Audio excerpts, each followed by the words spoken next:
What's up, family? Welcome back to another legendary reaction video. Let's go.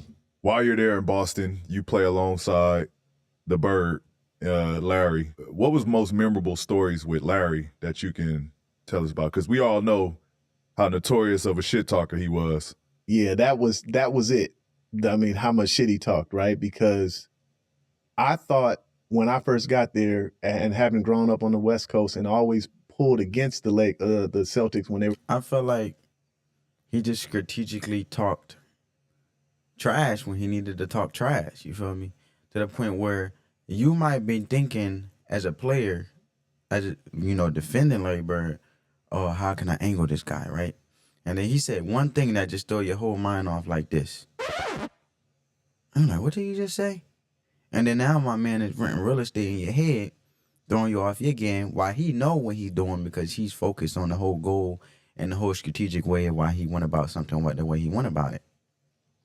So at the end of the day, I could call it, we could say trash talk, but we also could say strategic trash talk. You know what I'm saying? Because he could back it up. That's all I got to say about it, family. Let's continue. and against the Lakers, during the Showtime days, I was like, man, they letting this white boy who can't jump, who's not athletic. Whoa. Whoa. What you just say? The disrespect, though. But let's continue. No reason. And then you wonder why you think he gonna stay shut. Larry Legend? Oh, okay. And that's why he backed up what he said every time he talked trash. Killed him like that. He ain't that damn good until I got there. Yeah. Exactly. And I remember one of the first practices, he told me and Reggie Lewis, he said, I want to play you guys 1-on-2. up to 7, right? And so, like, come on, man. He was like, the only catch is I get the ball first. So me and Reggie look at each other. We like, yeah, all right, man, whatever. So the next thing you know, it's 6-0. Yeah. Right? We ain't even touched. Shout out to Larry Bird, man. Shout out to Larry Bird. 6-0, man. He said, I want to play you 1-on-2. Oh, yeah, he hits his first 6 shots. Yeah. So when it got to be 6-0 and we go into 7, we like, because it would be like one of us would guard him and another one would be ready to try to get the rebound. So we like, fuck that. We double teamed him. He finally missed. We got the ball. And then we just kind of played keep away from him. We end up coming back and winning 7-6. So then I was like, and that was one of my early experiences with him. I was like, okay, all right, he got a little bit more than what I thought he had. Then when we started playing, he was cooking everybody, but talking shit and telling them about it. And Kevin McHale was a bad motherfucker too. And he used to talk a lot of shit. So they would. I didn't know Kevin McHale used to. Kevin McHale used to talk a lot of stuff. What, I never knew. This quick story. We were playing Utah. And back then, you score on a play, you just keep running it again until they stop it. So I would have to hit Reggie, go through, set a cross screen for Larry, and Karl Malone was guarding Larry. Larry was killing him.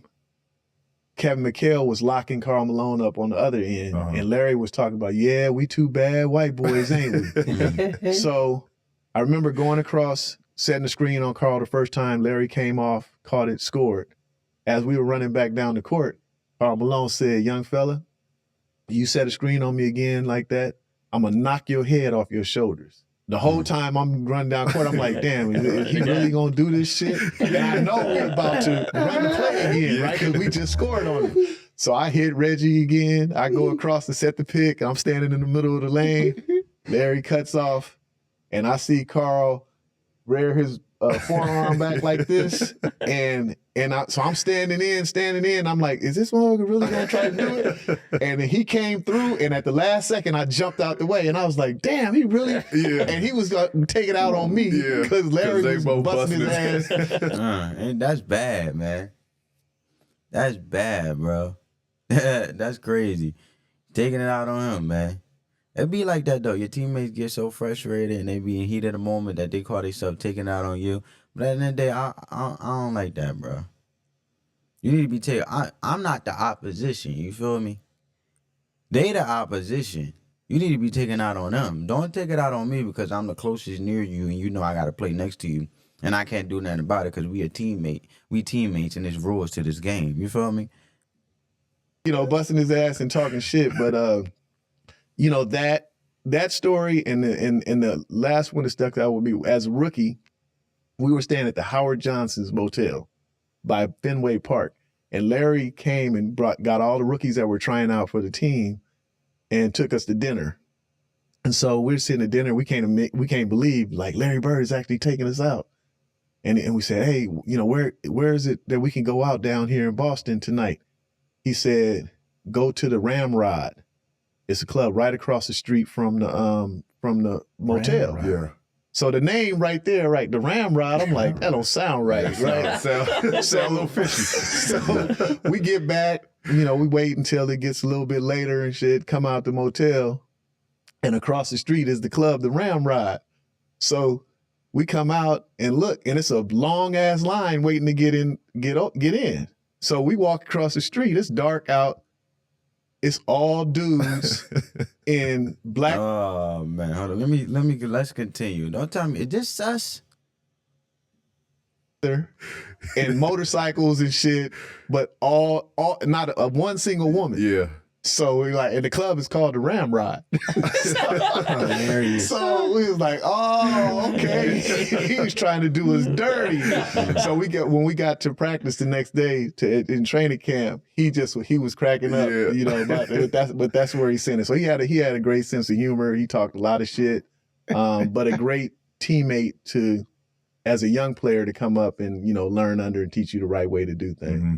Mm-hmm. And you know, because you played in Indiana when he was the president there. Mm-hmm. You know what kind of dude he was. Yeah. No, he was definitely a prankster. He was, you know, I had stories with him where, you know, I had some stuff that went on in my early career with, you know, I had this catfish situation, and he texted me the picture that got leaked.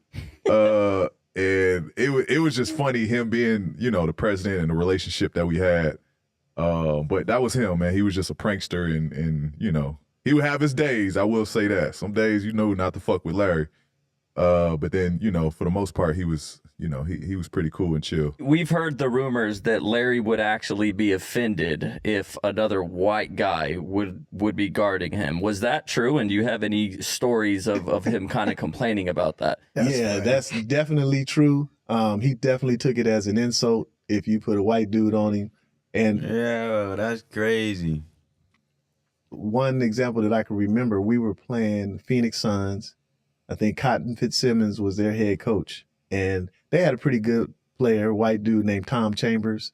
That could, I don't know if you guys remember him jumping over Mark Jackson when he dunked the ball.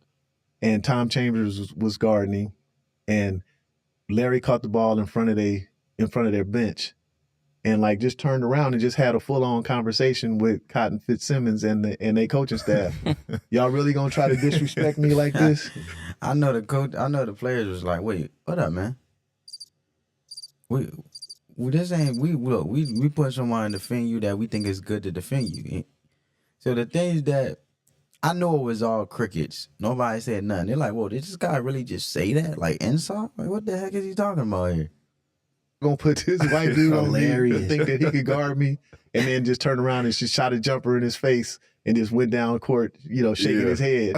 But like stuff like that was just commonplace, you know. But he definitely felt insulted if you tried to put a white dude on. That's funny. Yeah, we wanted to take a brief. That is hilarious, man. That's hilarious. Prize Picks is a Okay, you got the. All right, family. Well, that was that. Shout out to Brian Shaw. Shout out to Paul George. Shout out to the whole, you know, podcast here. I hope you guys enjoyed this video. Give this video a big thumbs up. It helps crush our YouTube algorithm. Larry Legend, man. Just thinking about it. My man knew what he wanted, went after what he wanted, and at the end of the day told you what he wanted and told you what he was going to do and how he did it. I mean, it can't be that intentional, then it can get. It ain't that. That's intentional to its core. If you want someone that has intent when they do things, that's Larry Legend, man. But on that note, man, spread that peace, love, and positivity. And on that note, family, peace.